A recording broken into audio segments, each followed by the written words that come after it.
ببین آخر ویدیو میخوام جمله رو بهت بگم که زندگیت رو متحول میکنه. من نمیخوام بگم با این ستاره بهش ماهی بگیر، من میخوام به تو ماهی گرفتن رو یاد بدم. اول بریم سراغ تایتل ویدیو، ساخت چنل.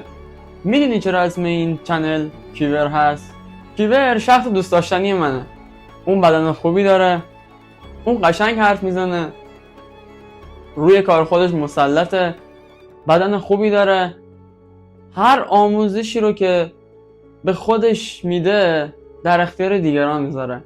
هر درسی رو که میخونه به زبان خودش در اختیار دیگران میذاره. به خودش اهمیت میده و برای وقتش ارزش قائله و غیره.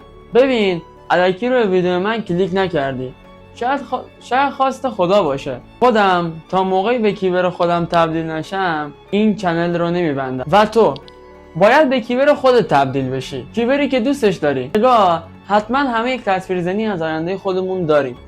آینده دور، آینده نزدیک، همه داریم. شاید اسم تو رضا باشه، میشه رضا کیبر. شاید اسم تو رامین باشه، میشه رامین کیبر. ببین رفیق، نمیدونم الان خارج از کشوری، نمیدونم الان ایرانی، نمیدونم کدوم شهری هستی. برای یک بارم که شده غرورتو بذار کنار. تو این چنل بهترین تجربه هامو بهت میگم، بهترین روتین های زندگیم رو بهت میگم، بهترین دوره ها و گرونترین دوره ها به زبون خودم بهت میگم، درس هایی که خودم یاد میگیرم هم میام بهت میگم. نگاه کن رفیق، ویدیو من فقط به در اون کسایی میخوره که واقعا میخوان تغییر کنم توی زندگیشون.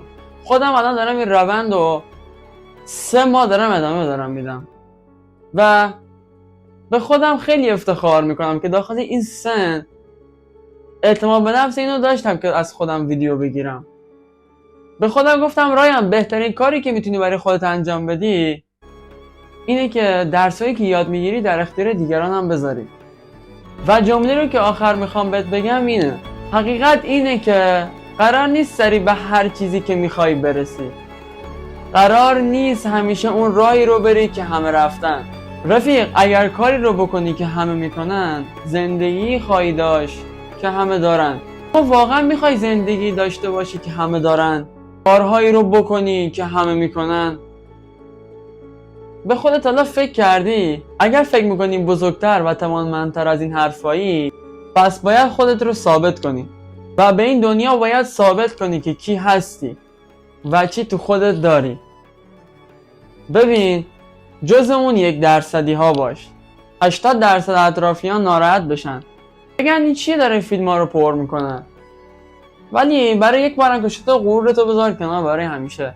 یه زندگی بهتر شروع کن. برای یک بارم که شده. به رایان کیبر خوش آمدی.